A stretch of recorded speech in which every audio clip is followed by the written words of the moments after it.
Salut les Frenchies. Moi c'est Teddy, expatrié depuis 13 ans. Bienvenue sur Frenchie Expat, la chaîne qui décrypte la réalité des pays et des villes du monde, loin des clichés et des promesses marketing. Je vais rentrer directement dans le vif du sujet. Aujourd'hui, je vais exploser tes croyances sur la citoyenneté. Combien de temps tu penses qu'il te faudrait pour devenir citoyen d'un autre pays? 10 ans? 15 ans? Et si je te disais que dans certains pays, c'est possible en 12 mois? J'ai passé des semaines à éplucher les sites gouvernementaux, les textes de loi, les témoignages d'expats. Et ce que j'ai découvert va exploser tes croyances sur la citoyenneté. Le pays numéro 3? Quand j'ai vu les délais officiels, j'ai cru à une erreur. Reste avec moi jusqu'au bout. Tu vas vraiment ne pas en revenir. Et si tu veux plus de contenu sans filtre sur l'expatriation, abonne-toi maintenant. C'est parti. Sans plus attendre, voici maintenant la liste des 5 pays. En numéro 1, direction l'Amérique du Sud, le Brésil. La révélation de cette liste. On commence direct par le plus dingue. Ce pays est immense. Délai officiel pour devenir citoyen. Juste 1 an dans certains cas. Mais attention, il y a des conditions. Soit tu es marié à un ou une Brésilienne, soit ton enfant est né là-bas. Dans ce cas précis, seulement 1 an de résidence effective suffit. Je l'ai vérifié sur le site officiel du gouvernement brésilien. Tu trouveras le lien en description. Les textes sont clairs. C'est du concret, pas du rêve. Et contrairement à ce qu'on pense, pas besoin de parler portugais parfaitement.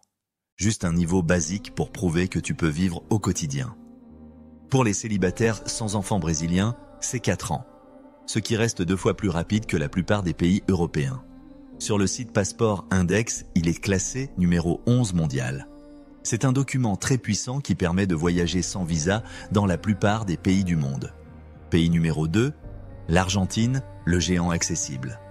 L'Argentine, c'est le secret le mieux gardé pour les Européens. Délai officiel. Seulement 2 ans de résidence continue. Pas besoin d'investissement massif. Pas besoin de mariage arrangé. Pas besoin de parler espagnol couramment. Tu vis là-bas 2 ans. Tu présentes ton dossier devant un juge fédéral. Ce qui est génial, c'est que l'Argentine accepte la double nationalité. J'ai trouvé des témoignages sur les forums d'expats, des gens qui racontent leur parcours. Certains ont même réussi en 18 mois grâce à une bonne préparation de dossier. Attends, je dois être clair avec toi. Ces procédures, c'est pas du tourisme. Ça demande une vraie résidence, une vraie vie sur place. J'ai lu des témoignages d'expats qui ont échoué, parce qu'ils pensaient de pouvoir tricher avec des allers-retours. Les administrations vérifient. Et quand ils découvrent, c'est fini. Donc si tu veux vraiment te lancer, il faut être prête à construire une vraie vie ailleurs. Pas juste collectionner les passeports. Pays numéro 3, le Paraguay, le secret discret. Le Paraguay, peu en parlent, et c'est exactement pour ça que c'est intéressant. Et c'est tant mieux, procédure officielle. 5 000 US$ de dépôt bancaire. Résidence permanente en quelques mois. Naturalisation possible après 3 ans de présence effective. Bref résumé en images des conditions pour le Paraguay afin d'acquérir la nationalité. Alors oui, je vous l'accorde, c'est pas le pays le plus glamour du monde. Mais c'est stable. L'économie progresse et les procédures sont claires. J'ai consulté les sites officiels paraguayens, les guides juridiques. C'est une des voies les plus directes d'Amérique latine. Maintenant, voici la révélation surprise de ce classement. Mais attends, en faisant mes recherches, je suis tombé sur un pays encore plus rapide. Un pays où des gens témoignent avoir obtenu la citoyenneté en moins d'1 an. Ce pays, c'est pas celui que tu crois. Et les témoignages que j'ai trouvés m'ont bluffé. Lâche un like si tu veux que je creuse ce sujet dans une prochaine vidéo. En numéro 4, la République dominicaine, la surprise caribéenne. La République dominicaine, c'est 2 ans de résidence standard. Ou juste 1 an si tu investis ou te maries. En général, les guides touristiques ne te disent pas, c'est que investir peut être assez accessible.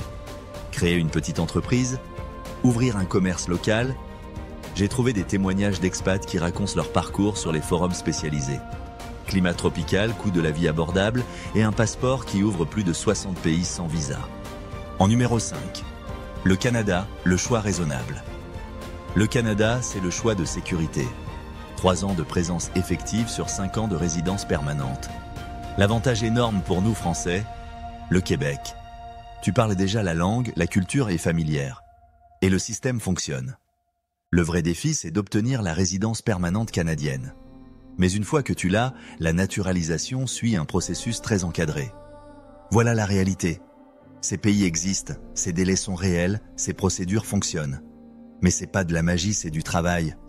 Chaque pays a ses règles, ses pièges, ses avantages. La seule question c'est, est-ce que tu es prêt à vraiment changer de vie pour 2-3 ans? Si cette vidéo t'a appris quelque chose, abonne-toi à Frenchy Expat, active la cloche. Et dis-moi en commentaire, dans lequel de ces pays tu te verrais vraiment vivre. Restez connectés car le meilleur est à venir sur Frenchy Expat. Du contenu exclusif est en préparation. Des formats longs par destination, où chaque pays sera traité individuellement. Pour les salariés, retraités, ou encore entrepreneurs et investisseurs, personne ne sera mis de côté. Et rappelle-toi, l'info c'est le pouvoir.